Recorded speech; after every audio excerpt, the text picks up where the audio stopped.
And this is my dad and his brother, Eugene McCarthy.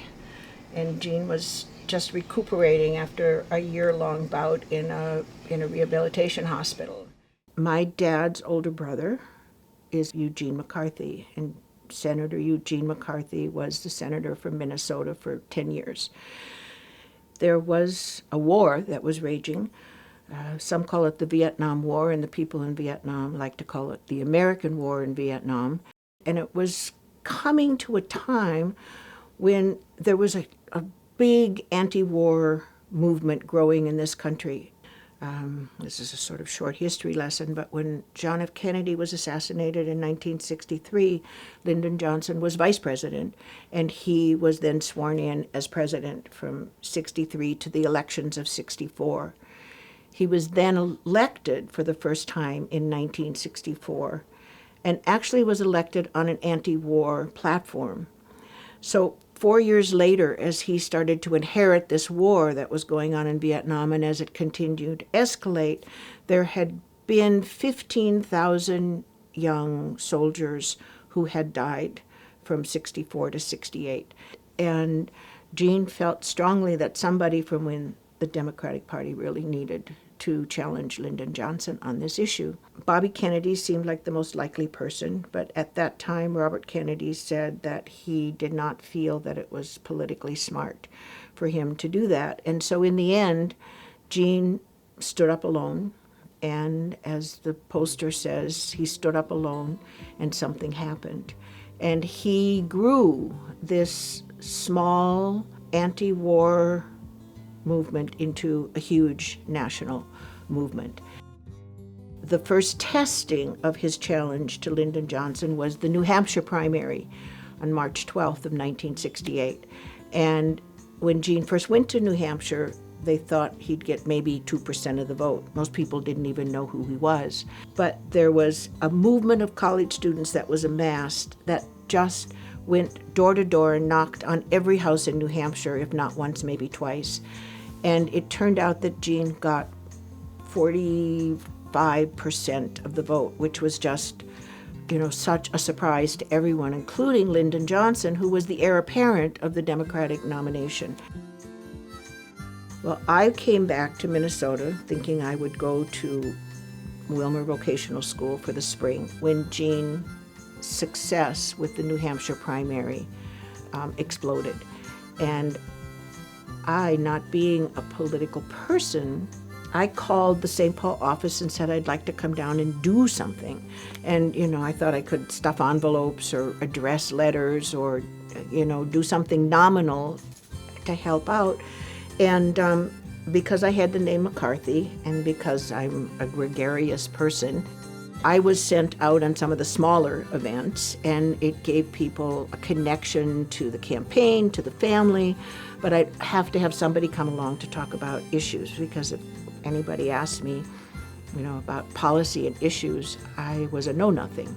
I was like Alice in Wonderland, and I really jumped down the rabbit hole following my uncle and this crusade, this campaign, and I learned so much, and I came out the other door of Wonderland a changed person.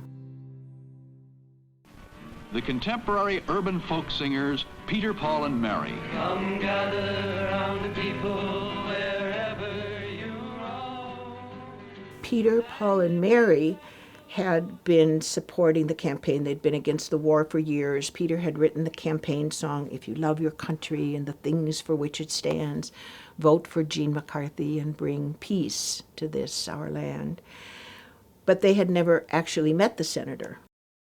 Well, Peter, Paul, and Mary were coming into Portland as I was flying into Portland from doing some campaigning around the state, and the people at the campaign headquarters wanted to invite Peter, Paul, and Mary to come to the campaign headquarters after the concert. So before blowing in the wind, at the last third of the concert, Peter said, we have somebody in the audience with us tonight with whom we share a communal effort and a common cause, and I would like to dedicate this song to her. And she is the niece of Senator Eugene McCarthy. And so I was asked to stand, and the lights came on me, and it was And then following the concert, we did go back to the hotel room where Gene was. So we sat in his hotel room in one of these kind of magical nights that happen in these kind of situations where it was Gene and Robert Lowell and Peter and Paul and Mary and myself. After that, they went to the headquarters to sing for the campaigners, and Peter invited me to come to dinner. I was going to go to California to work in the California primary, and then I was coming to New York to work in the New York primary. So Peter gave me his number, and he said, call me when you come to New York. It was a connection at first. Well, it would really have been second meeting. And a year and a half later, we were married, and a year and a half later, we had our Bethany, who, as Peter always said, had the audacity to be born on Gene McCarthy's birthday.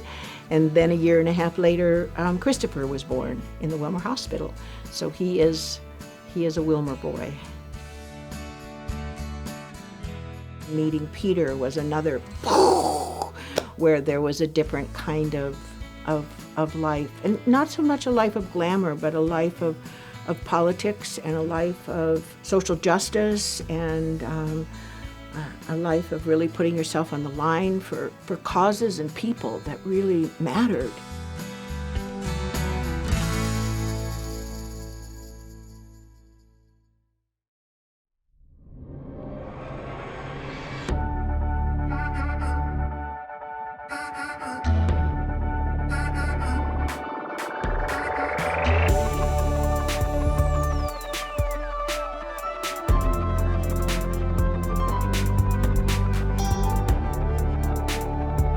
Postcards is made possible by the Minnesota Arts and Cultural Heritage Fund and the citizens of Minnesota.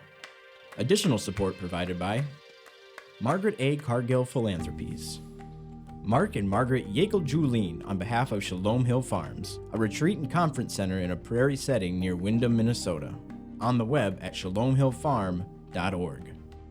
Alexandria, Minnesota, a year-round destination with hundreds of lakes, trails, and attractions for memorable vacations and events. More information at explorealex.com. The Lake Region Arts Council's Arts Calendar, an arts and cultural heritage funded digital calendar showcasing upcoming art events and opportunities for artists in West Central Minnesota. On the web at lrac4calendar.org. Playing today's new music plus your favorite hits, 96.7 Cram. Online at 967cram.com.